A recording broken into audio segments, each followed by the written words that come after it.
99 news বাংলার খবরের জের। কেন্দ্রীয় সরকার দিতে বাধ্য হলো মৃত খনি শ্রমিকের ছোট মেয়েকে চাকরি। প্রসঙ্গত, ফেব্রুয়ারি মাসের 16 তারিখ কুলটির বরাকরে রামনগর কলিয়ারিতে কর্মরত অবস্থায় দুর্ঘটনায় আহত হয় কেদার পান নামে এক শ্রমিক। ঘটনায় গুরুতর আহত অবস্থায় তাকে হাসপাতালে ভর্তি করা হয়। পরে চলতি মাসের 4 তারিখ হাসপাতালেই শ্রমিকের মৃত্যু হয়। ঘটনায় মৃতদেহ কলিয়ারি দপ্তরে রেখে বিক্ষোভ দেখায় মৃতের পরিবার পরিজনেরা। মৃতের পরিবার পরিজনদের দাবি ছিল যতক্ষণ না পর্যন্ত তাদের পরিবারের সদস্যকে চাকরি দেওয়া হবে ততক্ষণ বিক্ষোভ চলবে।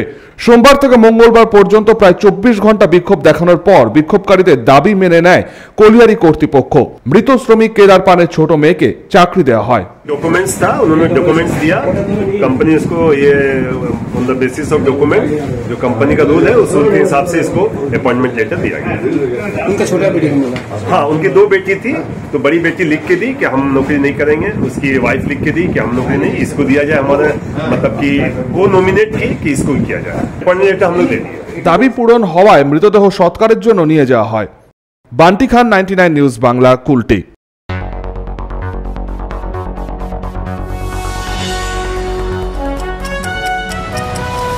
আপনারা দেখছেন 99 নিউজ বাংলা। বদলাবো আমরা।